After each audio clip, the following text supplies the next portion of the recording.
부처님은 왜 출가를 했을까요?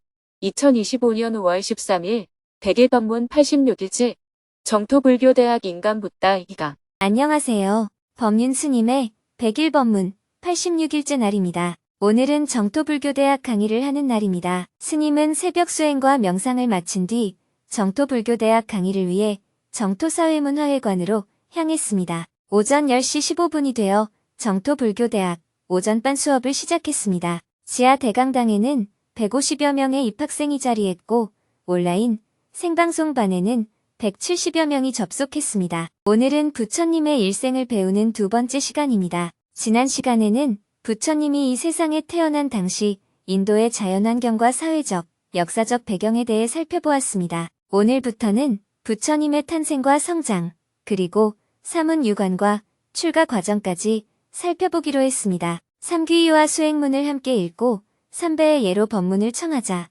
스님이 법문을 시작했습니다. 오늘부터는 본격적으로 부처님의 탄생부터 열반에 이르기까지 그 위대한 삶의 여정을 차례로 따라가 보겠습니다. 인도에서는 인생을 4시기로 나눕니다. 이를 사기라고 합니다. 첫째는 태어나서 15살까지 배우는 시기, 둘째는 15살부터 30살까지 아버지를 따라다니며 가업을 익히는 시기, 셋째는 30살부터 45살까지 직접 가업을 이어받아 유지하는 시기, 그리고 마지막 네 번째는 가업을 자식에게 물려주고 숲으로 들어가 수행하는 시기, 즉 유행기입니다. 부처님도 성인이 될 무렵 아버지를 따라 성 밖으로 나가게 됩니다. 아버지인 왕을 따라다니면서 왕도를 배우게 된 겁니다. 스승에게 배우는 시기를 지나 직접 현장 학습을 하는 시기라고 말할 수 있습니다. 그 첫 번째 현장이 바로 농경제였습니다. 봄이 오면 나라에서는 농사의 시작을 알리는 큰 행사를 엽니다. 이때 왕은 금으로 만든 쟁기를, 신하들은 은으로 만든 쟁기를, 그리고 농민들은 쇠로 만든 쟁기를 가지고 함께 밭을 갈았습니다.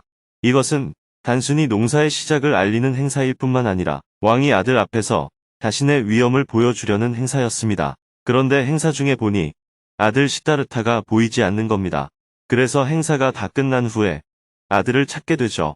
시다르타, 즉 모든 것이 다 이루어지라 라는 뜻의 이름을 가진 이 소녀는 그날 처음으로 왕궁 밖으로 나와서 가난한 농민들의 삶을 보았습니다.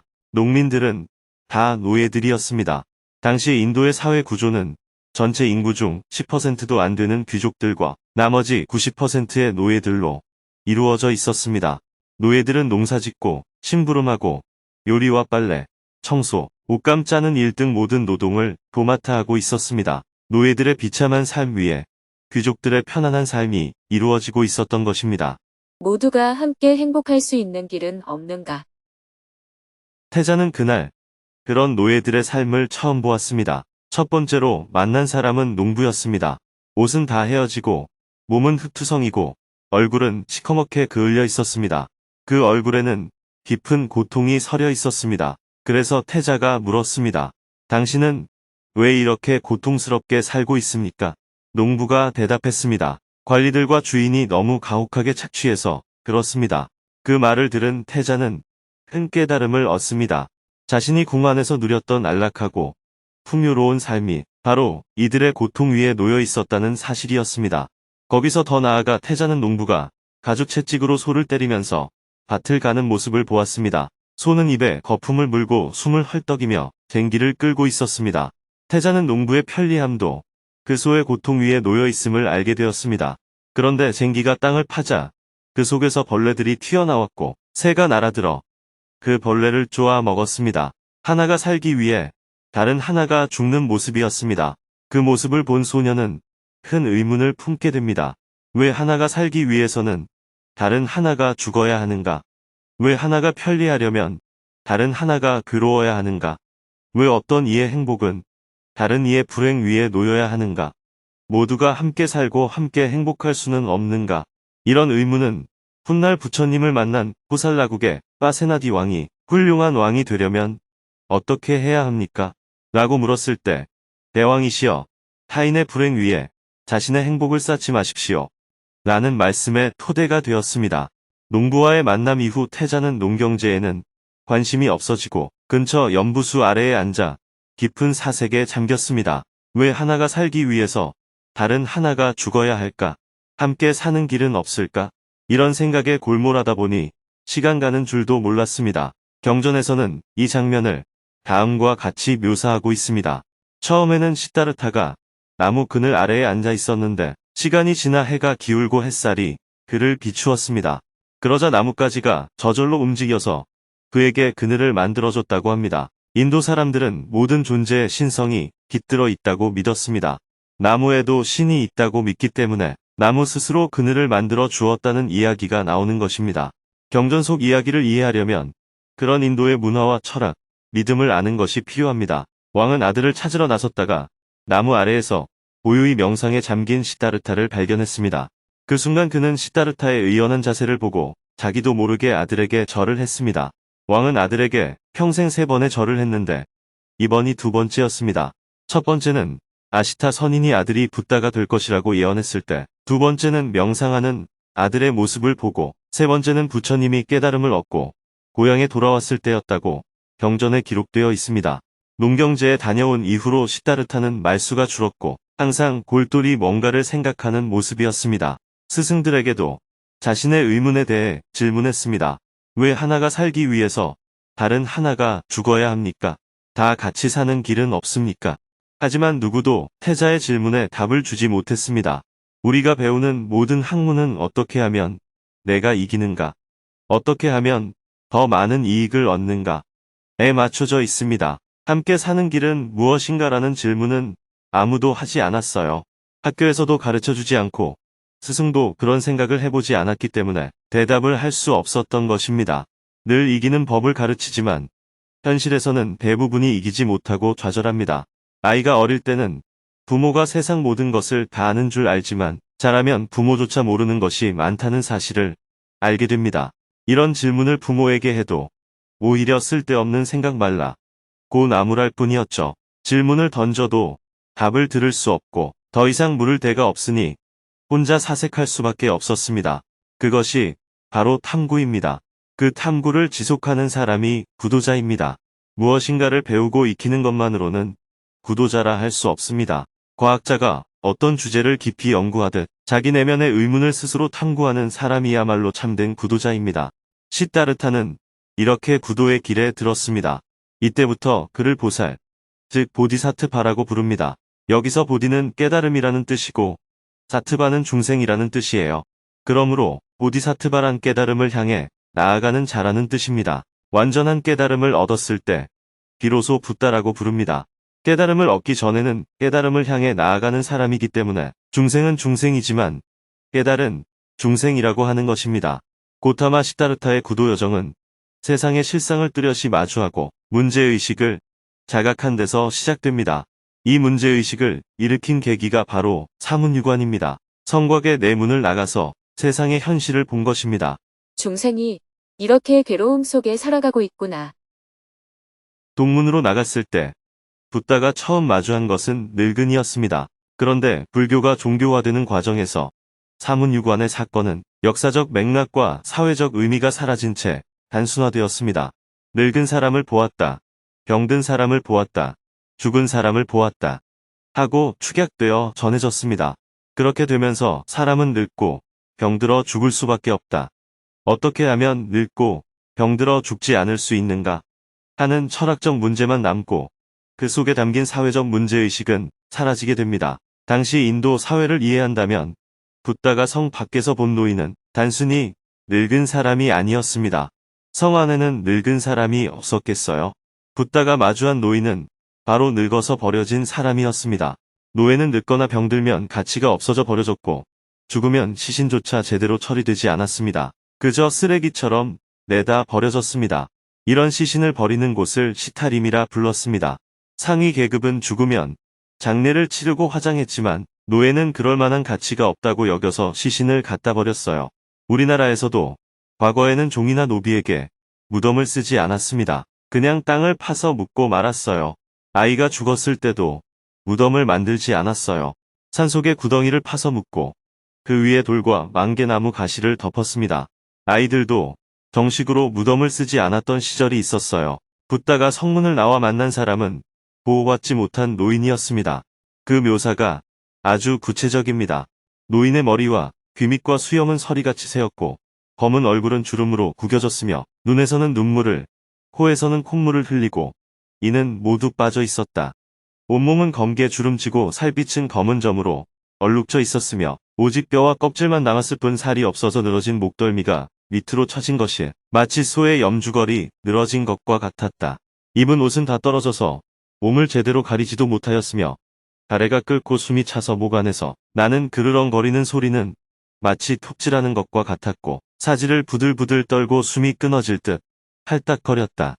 허리가 굽어서 비딱거리며 걸었고 몸이 시들고 기운이 쇠하여 걸음이 안정치 못하며 지팡이에 겨우 의지해서 걷다가 대풀에 넘어지고 혹 붙들며 겨우 태자 앞을 걸어갔다. 이렇게 단순한 노인이 아니라 인도 여행 중에 길거리에서 마주칠 수 있는 말라서 뼈만 남은 채 누워있는 노인처럼 묘사되어 있습니다. 여기서 중요한 것은 사람은 누구나 다 늙고 나 또한 예외가 아니라는 자각입니다. 단지 젊은이가 노인이 된다는 사실만이 아닙니다.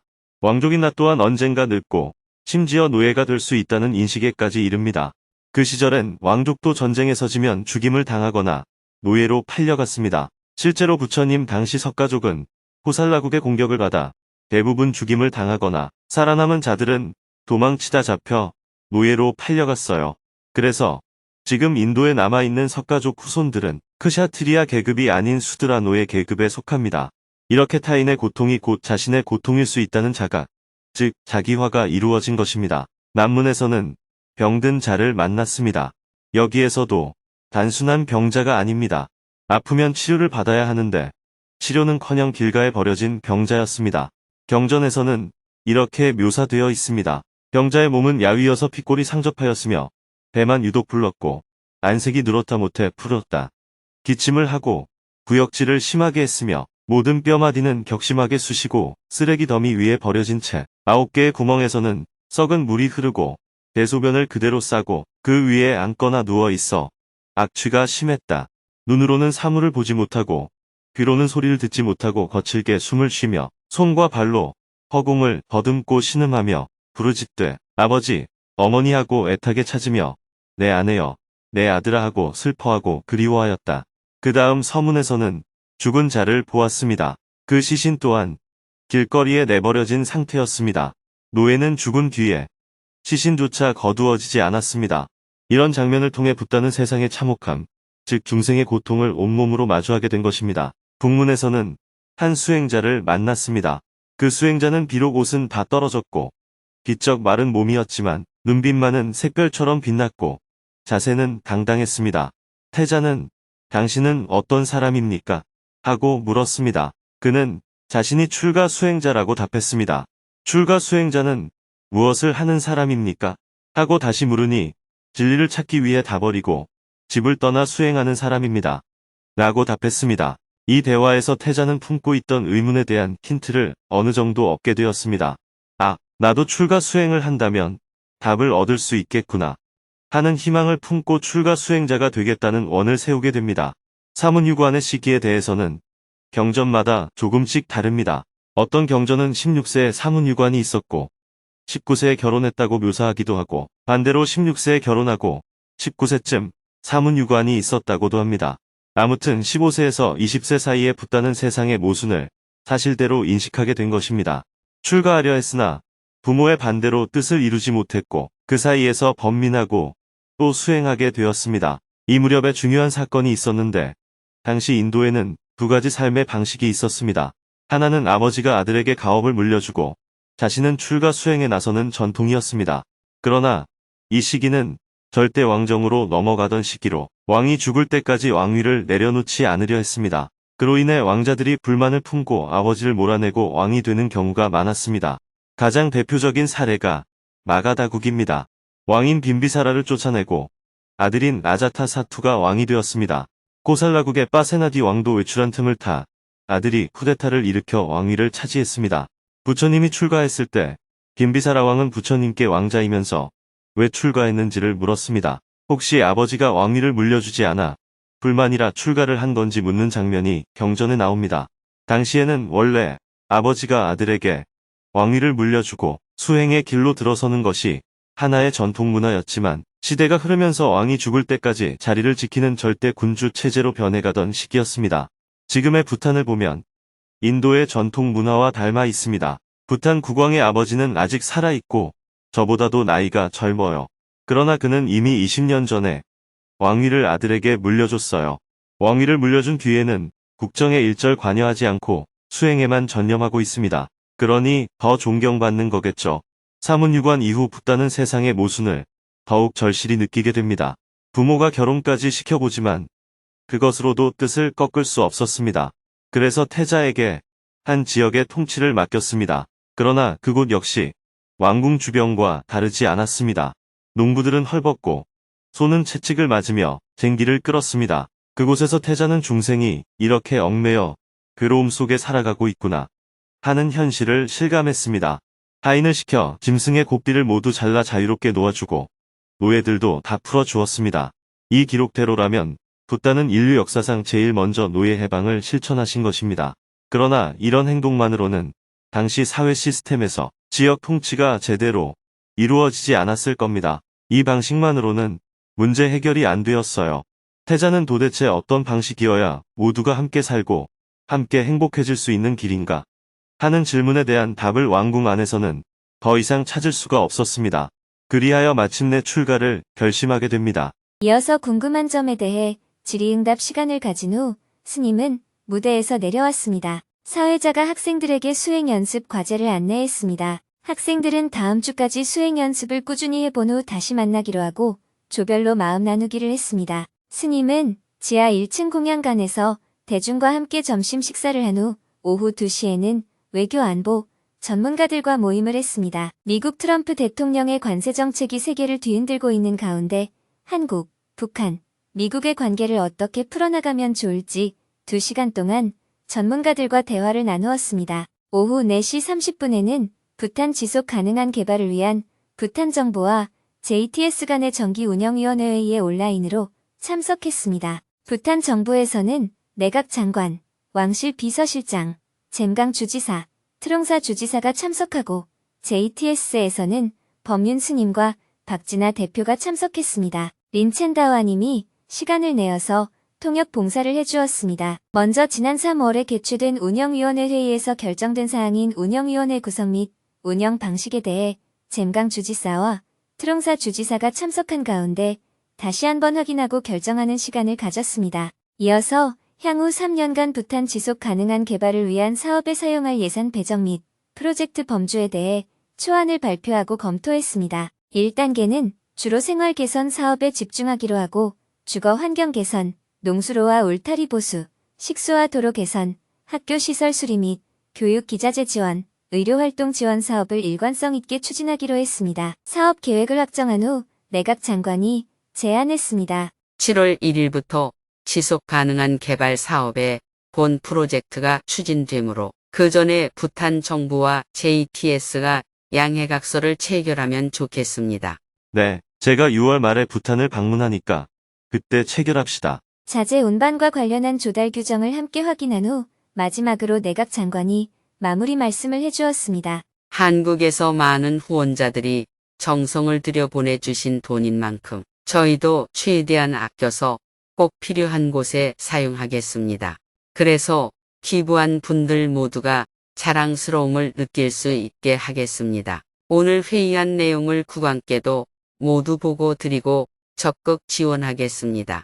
스님은 부탄어로 감사의 마음을 전했습니다. 카딘체라, 고맙습니다. 회의를 마치고 스님은 지하 공양간에서 저녁 식사를 했습니다. 해가 저물고 저녁 7시 30분부터는 정토불교대학 저녁반 인간 붓다 2강 수업을 시작했습니다. 지하 대강당에는 직장을 마치고 달려온 150여 명의 입학생이 자리했고 온라인 생방송반에는 340여 명이 접속했습니다. 삼귀유와 수행문을 함께 읽고 3배의 예로 스님에게 법문을 청했습니다. 스님은 오전 강의처럼 부처님이 어린 시절 농경제에 참석한 경험과 사문유관을 통해 출가를 결심한 이야기, 그리고 출가하기까지의 과정에 대해 자세하게 이야기했습니다. 특히 출가를 결심하고 나서 어떻게 왕궁을 벗어나게 되었는지 설명하면서 진정한 출가란 무엇인지 강조했습니다. 아무리 출가를 결심해도 부모의 허락을 받을 수 없자 부처님은 마침내 스스로 뜻을 굳혔습니다.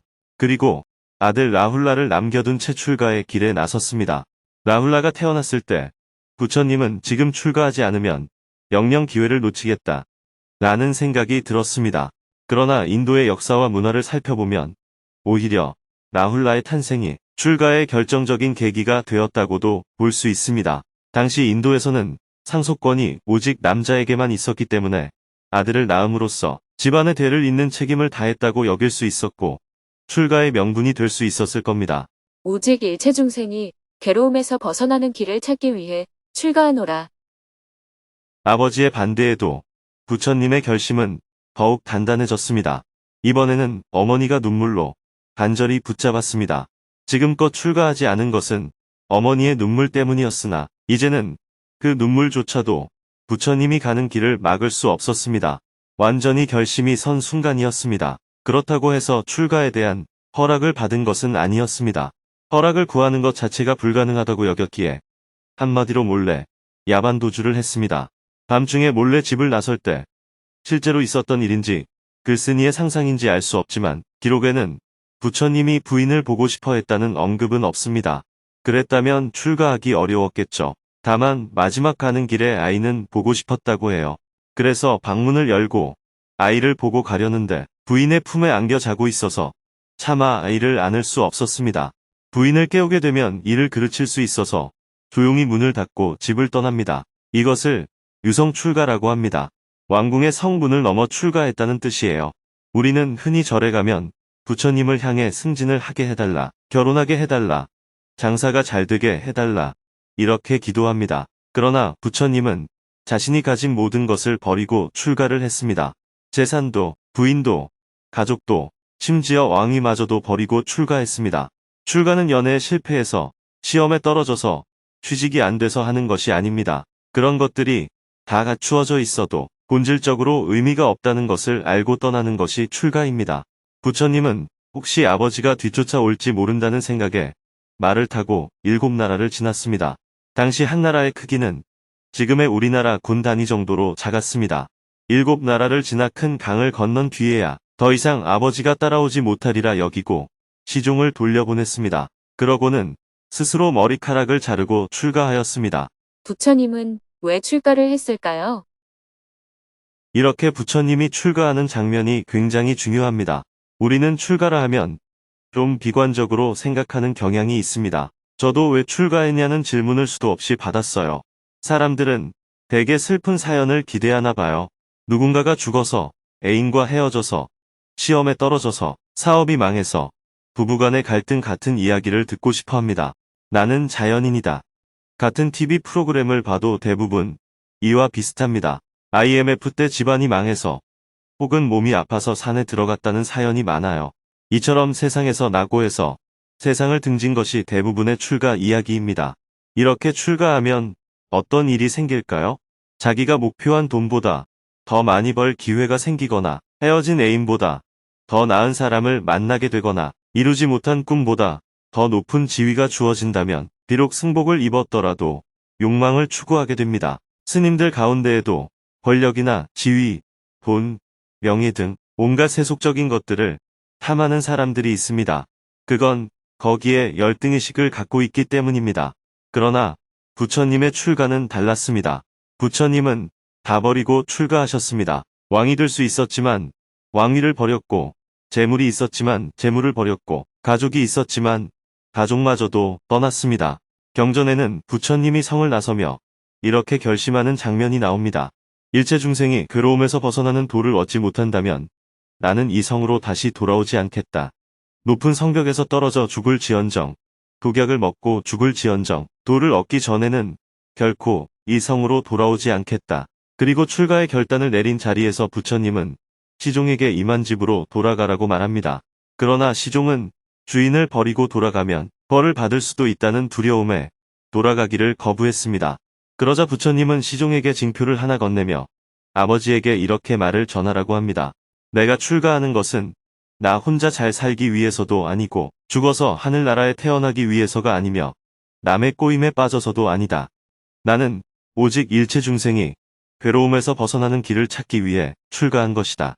그 도를 찾으면 반드시 집으로 돌아와서 그 법을 가족과 나누겠다. 이 말씀 속에서 우리는 부처님의 단호함과 당당함을 읽을 수 있습니다. 부처님은 출가하고 6년 만에 성도하셨고 다시 6년이 지난 12년 만에 고향으로 돌아와 부모와 가족, 형제, 친구들을 위해 법을 설하셨습니다. 그 설법을 듣고 수많은 사람이 출가해서 부처님의 제자가 되거나 또는 제가에 있으면서 부처님의 가르침을 따랐습니다. 출가란 돌아갈 집 자체를 없애는 것. 출가란 자유를 향한 길이므로 어떤 굴레도 없어야 합니다. 진정한 자유를 얻으려면 안온함을 포기해야 합니다. 고와 락은 사슬처럼 서로를 묶고 윤회하기 때문에 고에서 벗어나기 위해서는 락도 함께 놓아야 합니다. 그러나 우리는 안온함을 버리지 못해 이 굴레 안에서 끊임없이 헤매며 살아갑니다. 집이 굴레처럼 느껴질 때 그 굴레를 끊고 나오는 것이 출가입니다. 집을 불살라 버리듯 완전히 떠나는 것이 출가입니다.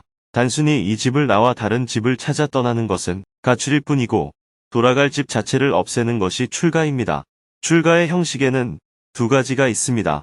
하나는 머리를 깎는 것이고 다른 하나는 기존에 입던 옷을 벗고 누더기를 걸치는 것입니다. 머리를 깎는 것은 윤리, 도덕, 관습 등 기존 사회의 가치관을 내려놓는 것을 상징합니다.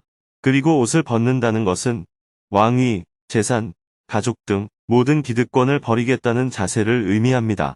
이렇게 부처님은 모든 것을 내려놓고 한 사람의 출가 수행자가 되어 새로운 삶을 시작하셨습니다. 즉, 혁명적 변화를 한 것입니다. 오늘은 부처님의 성장기 모습과 출가까지의 과정에 대해 배우고 진정한 출가란 무엇인지 살펴보았습니다. 다음 주에는 출가 이후 성도에 이르는 과정에 대해 배우기로 하고 2강 수업을 마쳤습니다. 이어서 사회자가 학생들에게 수행 연습 과제를 알려준 후 조별로 모여 마음 나누기를 했습니다. 내일은 100일 법문 87일째 날입니다. 오전에는 주간반 수행법회 생방송을 하고 오후에는 정토회 상임 천일 준비위원회와 회의를 한 후 저녁에는 저녁반 수행법회 생방송을 할 예정입니다.